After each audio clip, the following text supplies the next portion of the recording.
9-10 کو رکھیں، یا اگر 9 کو نہ رکھ سکتے ہوں تو 10-11 کو رکھیں۔ بہرحال 2 دن روزوں کا اہتمام محرم میں کرنا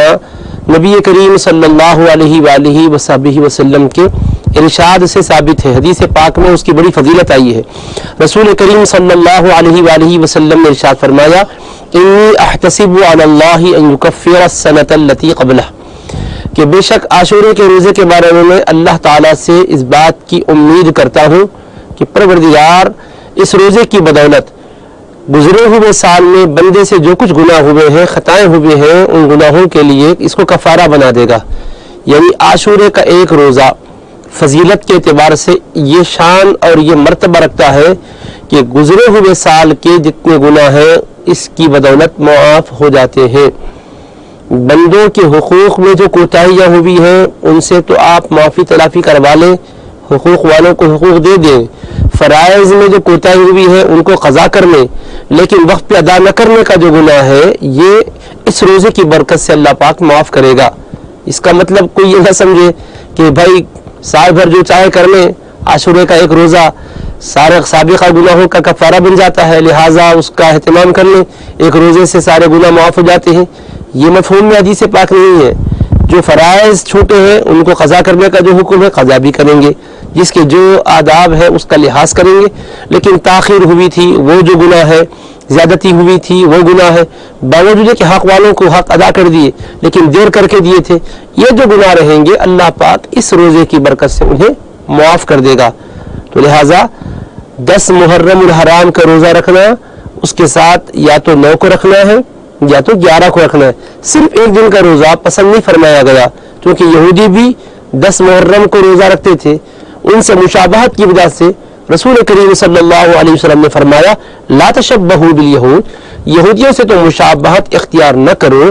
صوموا قبلہ یوما او بعدہ یوما، 10 محرم سے پہلے کے دن روزہ رکھ لو یا اس کے بعد کے دن روزہ رکھ لو، یعنی 10 کے ساتھ یا تو 9 کو رکھ لو یا 10 کے ساتھ 11 کو رکھ لو۔ یہ 2 روزے ہیں جو سنت سے ثابت ہیں، صحابہ و اہل بیت کے معمولات میں بھی ان دونوں روزوں کا تذکرہ ہمیں ملتا ہے، لہٰذا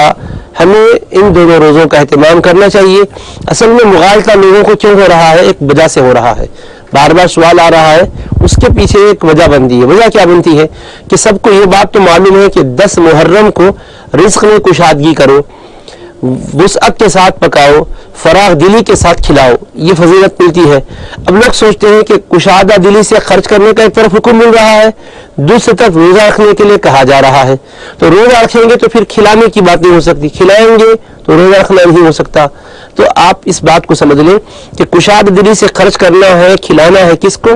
جو عورتیں روزہ رکھنے کے درجے میں نہیں ہیں، پاک نہیں ہیں، ظاہر ہے کہ ان کو تو آپ کھلائیں گے۔ یہ ضعیف لوگ ہیں جو روزہ نہیں رکھ سکتے، ان کو بھی آپ اچھی طرح کھلائیں گے۔ نابالغ بچے بچیاں جو روزہ نہیں رکھ سکتی ہیں انہیں بھی آپ کھلائیں گے پلائیں گے۔ جو معذور ہیں روزہ نہیں رکھ سکتے انہیں بھی آپ دن میں کھلائیں گے پلائیں گے۔ باقی اس دن اہتمام کریں گے اور سحر میں روزہ رکھنے والے کھائیں گے اور روزہ رکھنے والوں کو آپ کھلائیں گے، افطار میں روزہ کھول کر آپ بھی کھائیں گے، اور جن جن کو آپ کھلانا چاہتے ہیں وسعت کے ساتھ کھلائیں گے۔ تو لہٰذا دن میں دوپہر میں کھلائیں۔ مغالطہ یہ ہوتا ہے کہ کشادگی سے کھلاؤ کہہ رہے ہیں اور پھر اس ساتھ ساتھ روزہ بھی بتا رہے ہیں، تو دونوں میں ٹکراؤ نہیں ہے۔ کشادگی کا معاملہ کرو، حدیث میں اس کی بھی فضیلت آئی ہے، من وسع علی عیالہ،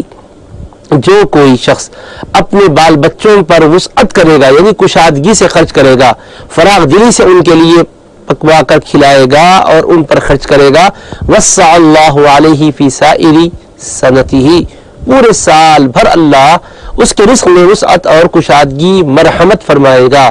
حضرت جابر رضی اللہ عنہ فرماتے ہیں جربتہ 40 عاما فلم یتخلف، میں نے اس کا عملی تجربہ 40 سال تک کرتا رہا اور برابر اس کی برکتوں کو میں سال بھر محسوس کرتا رہا، کبھی خلاف نہیں ہوا۔ کیسے ہوگا؟ رسول پاک علیہ السلام نے ارشاد فرمایا ہے۔ تو لہٰذا عاشورے کے دن کھلانے میں کشادگی اختیار کی جائے یہ بھی صحیح بات ہے، اور روزے کا اہتمام کیا جائے یہ بھی صحیح بات ہے۔ دوپہر میں بعض لوگ دعوت کا اہتمام کرتے ہیں تو اس کے اعتبار سے بہت سے لوگ روزہ چھوڑ دیتے ہیں، نہیں ایسا نہیں ہے، جو نہیں رکھ سکتے انہیں کو کھلانا چاہیے، اور دوپہر میں کھلانا یا دن میں پلانا کوئی ضروری نہیں آپ کو روزہ رکھنے والوں کے لیے شام میں انتظام کیجیے یا سحر میں انتظام کیجیے گا، اور خود بھی روزہ رکھیے، روزہ رکھنے کے